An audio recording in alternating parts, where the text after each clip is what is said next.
Hello everyone, welcome to online study YouTube channel. Online study YouTube চ্যানেলে আপনাদের সবাইকে স্বাগত। আপনাদের জন্য দারুণ একটি আপডেট, গোয়েন্দা বিভাগের তরফ থেকে সম্পূর্ণ নতুন একটি নিয়োগ বিজ্ঞপ্তি প্রকাশিত করা হয়েছে, অর্থাৎ IBSEIO 2 পোস্টের জন্য কিন্তু নিয়োগ বিজ্ঞপ্তি প্রকাশিত করা হয়েছে, যেখানে অল ওভার ইন্ডিয়া মিলিয়ে আপনাদের টোটাল শূন্যপদ দিচ্ছে 3717টি, যেখানে সিলেকশন হয়ে যাওয়ার পর আপনাদের বেতন থাকছে 90,000 টাকার মতন। সম্পূর্ণ পার্মানেন্ট সরকারি চাকরিতে আপনাদের কিন্তু নিয়োগ করা হবে, যেখানে আবেদন করার শেষ তারিখ হচ্ছে 10ই আগস্ট 2025। তো ইন্টেলিজেন্স ব্যুরোর তরফ থেকে যে নিয়োগ বিজ্ঞপ্তি প্রকাশ করা হয়েছে তার প্রতিটি আপডেট আমি আপনাদের কাছে এই ভিডিওর মাধ্যমে তুলে ধরবো। তার জন্য আপনারা পুরো ভিডিওটি প্রথম থেকে শেষ পর্যন্ত কন্টিনিউ দেখতে থাকুন। তো চলুন বিস্তারিত তথ্য নিয়ে একদম অফিসিয়াল আপডেট নিয়ে আমি মূল ভিডিওতে চলে যাচ্ছি। তো আমি পিডিএফ ওপেন করে নিচ্ছি। আপনারা দেখতেই পাচ্ছেন ইন্টেলিজেন্স ব্যুরোর তরফ থেকে কিন্তু এই নিয়োগ বিজ্ঞপ্তিটি প্রকাশিত করা হয়েছে, যেটি কিন্তু মিনিস্ট্রি অফ হোম অ্যাফেয়ার্স এর অধীনস্থ একটি সংস্থা, যেখানে আপনাদের assistant central intelligence officer grade 2 পোস্টে নিয়োগ করা হচ্ছে। এখানে সম্পূর্ণ পার্মানেন্ট পোস্টে আপনাদের কিন্তু নিয়োগ করা হবে, যেখানে আবেদন করার জন্য আপনাদের সম্পূর্ণ অনলাইন পদ্ধতিতে আবেদন করতে হবে। আবেদন করার জন্য আপনাদের এদের যে অফিসিয়াল ওয়েবসাইট আছে সেখানে ভিজিট করতে হবে, যার লিংক কিন্তু আমি ডেসক্রিপশনে দিয়ে দেবো। এখানে আপনাদের টোটাল শূন্যপদ কত আছে। ইউআরদের জন্য 1537টি, ইডব্লিউএস এর জন্য 442টি, ওবিসি দের জন্য 946টি, এসসি দের জন্য 566টি আর এসটি দের জন্য 226টি, অর্থাৎ অল ওভার ইন্ডিয়া মিলিয়ে টোটাল শূন্যপদ আছে 3717টি, যেখানে আপনাদের সিলেকশন হয়ে যাওয়ার পর 44,900 টাকা থেকে 1,42,000 টাকার মধ্যে বেতন থাকবে। এছাড়াও আপনাদের বিভিন্ন যে ডিএ থেকে শুরু করে যাবতীয় যা যা আদার অ্যালোয়েন্স গুলো আপনাদের থেকে থাকে সেগুলো কিন্তু আপনারা অবশ্যই পেয়ে যাবেন। এখানে আবেদন করার জন্য এসেনশিয়াল কোয়ালিফিকেশন কি কি প্রয়োজন, আপনারা যদি যে কোনো ডিসিপ্লিন থেকে শুধুমাত্র গ্র্যাজুয়েশন কমপ্লিট করে থাকেন সেক্ষেত্রে আবেদন করতে পারবেন। এছাড়াও যে সমস্ত প্রার্থীদের কম্পিউটারের উপর নলেজ আছে তাদের কিন্তু ডিজারেবল দেওয়া হবে। আর এজ লিমিট কি কি আছে আবেদন করার জন্য, 18 থেকে 27 এর মধ্যে বয়স হলেই আপনারা আবেদন করতে পারবেন। আর এই এজটা আপনারা 10/8/2025 ধরে হিসাব করবেন। এখানে এজ রিল্যাক্সন আছে এসসি এসটি এর 5 বছর, ওবিসি রা 3 বছর এজ রিল্যাক্সন পেয়ে যাবেন। এবং এই এজ রিল্যাক্সন পাওয়ার জন্য অবশ্যই এসসি এসটি বা ওবিসি ক্যান্ডিডেটদের জন্য কিন্তু সেন্ট্রাল গভর্নমেন্টের যে ফরম্যাটের কাস্ট সার্টিফিকেট আছে সেইগুলো অবশ্যই আপনাদের কিন্তু বানিয়ে নিতে হবে বা আপনাদের কাছে রেডি রাখতে হবে। এই ফরম্যাট ফলো করে আপনারা যদি আবেদন করে থাকেন তবেই আপনারা কিন্তু সমস্ত রকম এজ রিল্যাক্সন পাবেন, আদারওয়াইজ আপনাদের কিন্তু কোনো রকম এজ রিল্যাক্সন দেওয়া হবে না। এবার আসছে আপনাদের সিলেকশন প্রসেস। সিলেকশন প্রসেসের মধ্যে আপনাদের রিটেন এক্সাম হবে, যেখানে আপনাদের 100 খানা এমসিকিউ টাইপ কোশ্চেন থাকবে। এখানে আপনাদের টায়ার 1 এ এমসিকিউ টাইপের এক্সাম হবে, যেখানে আপনাদের 100টি কোশ্চেন দেওয়া হবে, 100 নম্বরের পরীক্ষা হবে। আর এই 100টি কোশ্চেন আপনাদের 5 খানা পার্টে কিন্তু বিভক্ত থাকবে, প্রতিটি পার্টে আপনাদের 20টি করে কোশ্চেন থাকবে। যেখানে ফার্স্ট পার্টে আপনাদের কারেন্ট অ্যাফেয়ার্স থাকবে, তারপর জেনারেল স্টাডিজ থাকবে সেকেন্ড পার্টে, থার্ড পার্টে আপনাদের নিউমেরিক্যাল অ্যাপটিটিউড থাকবে, ফোর্থ পার্টে আপনাদের তারপর আপনাদের রিজনিং এন্ড লজিক্যাল অ্যাপটিটিউড থেকে 20 খানা কোশ্চেন থাকবে। এরপর আপনাদের ইংলিশ ল্যাঙ্গুয়েজ থেকে 20 খানা কোশ্চেন থাকবে। মোট 100টি কোশ্চেন দেওয়া হবে, প্রতিটি কোশ্চেনে 1 নাম্বার করে থাকবে, 100 নম্বরের পরীক্ষা হবে। এখানে কিন্তু নেগেটিভ মার্কিং আছে, 1/4 নেগেটিভ মার্কিং আছে, যেখানে 4 খানা কোশ্চেন ভুল করলে আপনাদের প্রাপ্ত নম্বর থেকে 1 নাম্বার কিন্তু কাটা যাবে। আর টোটাল টাইম থাকবে এই টায়ার 1 এক্সামের জন্য 1 ঘন্টা। এরপর আপনাদের টায়ার 2 হবে। টায়ার 2 এর মধ্যে আপনাদের ডেসক্রিপটিভ টাইপ 50 নম্বরের একটি পরীক্ষা হবে, যেখানে আপনাদের এসে রাইটিং থাকবে 20 নাম্বার থাকছে। এরপর আপনাদের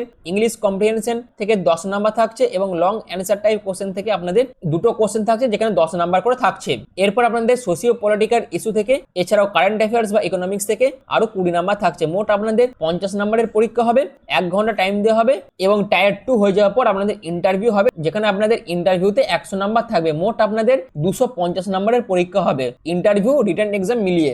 আর এই 250 এর মধ্যে যে প্রার্থী যত ভালো স্কোর করতে পারবে তাদেরই কিন্তু সিলেকশন হওয়ার চান্স সব থেকে বেশি থাকবে। এছাড়াও এখানে টায়ার 1 এর যে কাট অফ মার্কস সেটা ইউআরদের জন্য বলে দেওয়া আছে 35, ওবিসিদের জন্য 34 এবং এসসি এসটি দের জন্য 33 এবং ইডব্লিউএস এর জন্য 35% নাম্বারের প্রয়োজন আছে। এবং আপনাদের টায়ার 2 এর যে সিলেকশনটা হবে যেটা হচ্ছে basis of the performance and normalization marks in tier 1 exam, অর্থাৎ টায়ার 1 এ মার্কসের উপর ডিপেন্ড করে আপনাদের কিন্তু টায়ার 2 এর জন্য শর্ট লিস্টেড করা হবে, যেখানে 10 Times of the number of vacancies, অর্থাৎ যত ভ্যাকেন্সি থাকবে তার 10 টাইমস স্টুডেন্টকে কিন্তু টায়ার 2 এর জন্য ডাকা হবে। এবং পরবর্তীকালে আপনাদের টায়ার 1 এবং টায়ার 2 এর নাম্বারের উপর ভিত্তি করে আপনাদের কিন্তু ইন্টারভিউতে ডাকা হবে, যেখানে 5 Times the number of vacancies, অর্থাৎ যত ভ্যাকেন্সি থাকবে তার 5 গুণ ক্যান্ডিডেটকে কিন্তু ইন্টারভিউর জন্য ডাকা হবে। এরপর আপনাদের ফাইনাল মেরিট লিস্ট কি হিসেবে প্রকাশিত করা হবে না, টায়ার 1, টায়ার 2 এবং টায়ার 3 এই 3 খানা সেকশন মিলিয়ে যে প্রার্থী যত ভালো স্কোর করতে পারবে তাদেরকে কিন্তু ফাইনাল সিলেকশন করা হবে। তো এই হচ্ছে সিলেকশন প্রসেস। এবার আসি আপনাদের যে রিটেন এক্সাম হবে,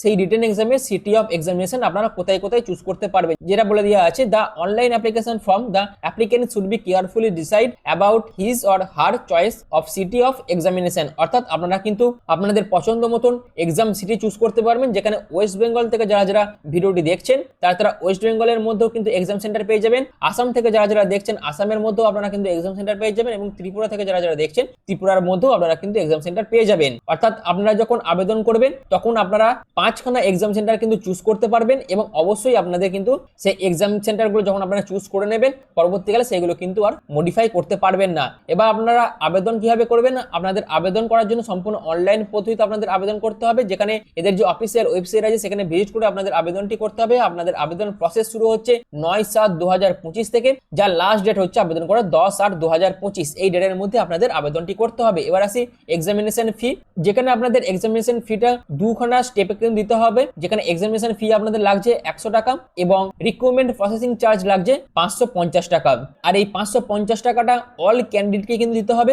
এছাড়াও যারা যারা male candidate, UR, EWS, OBC category candidate আছেন তাদের ক্ষেত্রে এক্সামিনেশন ফি 100 টাকা এবং রিক্রুটমেন্ট প্রসেসিং চার্জ 550 টাকা, মোট 650 টাকা আপনাদের কিন্তু পেড করতে হবে, অর্থাৎ আবেদন মূল্য জমা করতে হবে। এটা কিন্তু সম্পূর্ণ অনলাইন পদ্ধতিতেই আপনারা জমা করতে পারবেন। এসসি এসটি ক্যান্ডিডেট আছেন এবং প্রত্যেক ফিমেল ক্যাটাগরিদের জন্য কিন্তু কোনো রকম এক্সামিনেশন ফি অর্থাৎ 100 টাকা জমা করতে হবে না, তারা শুধুমাত্র 550 টাকাই আবেদন মূল্য জমা করবে। এই হচ্ছে পুরো বিষয়টা।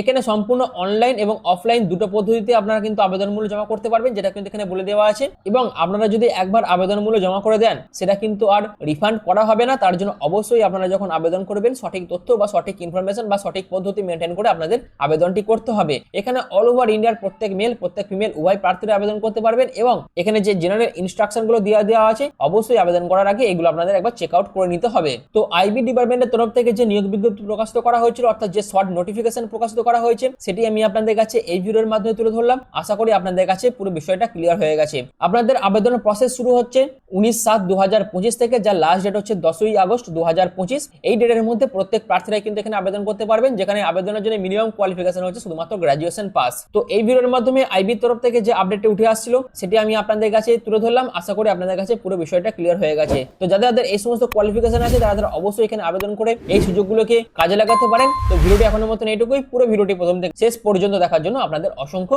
ধন্যবাদ।